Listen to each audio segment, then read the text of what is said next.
El turno nocturno en el metro de la Ciudad de México no es para cualquier persona. Con cada cierre, las estaciones se sumían en una inquietante quietud, un silencio pesado y casi palpable que contrastaba con el bullicio matutino de millones de personas cruzando sus pasillos. A esa hora, solo quedaban los vigilantes y el personal de limpieza, encargados de mantener el orden y la pulcritud en un lugar que para entonces parecía no pertenecerles, y entre ellos circulaban rumores inquietantes.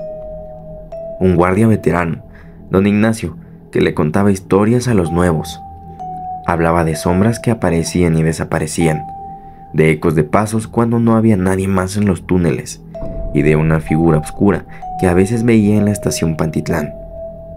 Otros empleados intentaban ignorar sus relatos, riéndose entre nervios y entre escepticismo, pero quienes habían pasado suficientes noches en esas estaciones sabían que había algo en esos rumores que no era tan fácil de desmentir. Una noche, tras el último tren, Miriam, quien trabajaba en la limpieza de la estación Pino Suárez, comenzó a barrer los pasillos largos y vacíos. Eran casi las 2 de la mañana y su única compañía eran las luces parpadeantes de los letreros y la escoba que deslizaba con un ritmo constante. Sin embargo, esa noche, algo la inquietaba.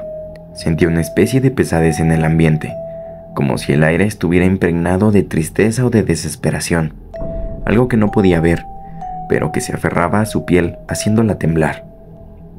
Mientras barría cerca de las escaleras que llevan a la conexión con otra línea, escuchó un murmullo suave y distante. Al principio, pensó que era un eco lejano de la ventilación o algún sonido mecánico, pero el murmullo se intensificó, transformándose en un lamento lastimero. Era una voz femenina, apagada pero nítida, y Miriam sintió un escalofrío recorrerle el cuerpo al escuchar cómo la voz susurraba: «Ayúdame». Giró rápidamente con la respiración entrecortada, pero no había nadie. Estaba completamente sola en el andén, y aún así el lamento continuaba, cada vez más angustioso. Apretó su escoba con fuerza y decidió moverse al otro extremo de la estación, alejándose de esa voz que parecía suplicarle desde las sombras. Aceleró el paso, deseando que todo fuera una ilusión o un malentendido. A unos metros de distancia, se cruzó con Arturo, uno de los vigilantes. Miriam se sintió aliviada de verlo y le contó lo que había oído. Arturo, serio, no pareció sorprenderse. En cambio, asintió con una expresión sombría y le dijo: «No eres la primera que escucha eso, Miriam. En esta esquina de la estación hay algo. Muchos vigilantes dicen que es el espíritu de una mujer que se quitó la vida hace años, cuando los trenes pasaban con más frecuencia. Dicen que aparece para pedir ayuda, pero que nunca la encuentran». Arturo le sugirió que terminara su trabajo en otra sección de la estación, pero Miriam no podía quitarse el miedo del cuerpo. A pesar de la calma que le daba saber que no estaba sola, aquella voz parecía seguirla, resonando en su mente, cada vez más insistente. Cuando finalmente llegó la hora de terminar su turno, se fue rápidamente dejando el andén sin limpiar por completo. Sin embargo, lo peor aún estaba por suceder. Esa misma noche, José, otro de los vigilantes, patrullaba el túnel entre las estaciones Pino Suárez y Zócalo. A él le parecían absurdas las historias de fantasmas, y siempre había despreciado los temores con sus compañeros. Para él, el metro era simplemente una obra de ingeniería y metal, nada más. Pero en ese turno, mientras revisaba el túnel con su linterna, sintió una ráfaga de aire frío, anormalmente helado para un lugar tan cerrado.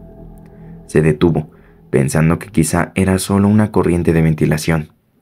Entonces, su linterna comenzó a fallar, parpadeando hasta quedar en completa oscuridad.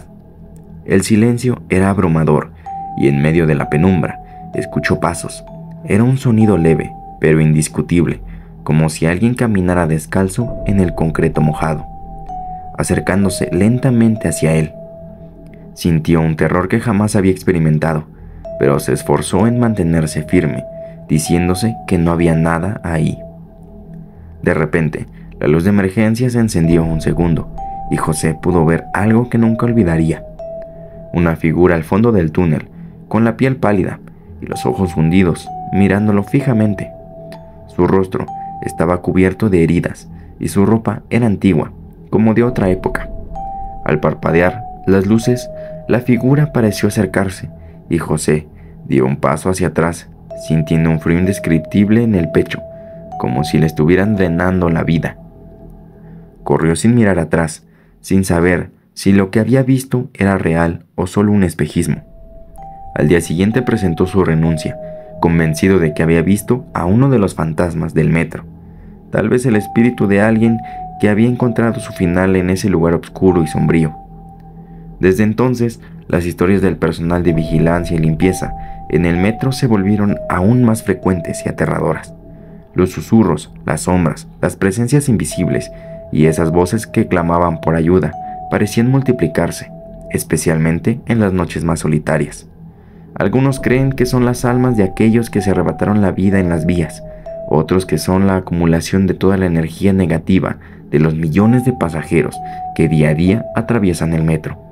Pero todos concuerdan en una cosa: en el metro, después de medianoche, lo mejor es no mirar hacia las sombras y sobre todo no responder a las voces que piden ayuda desde el otro lado del túnel.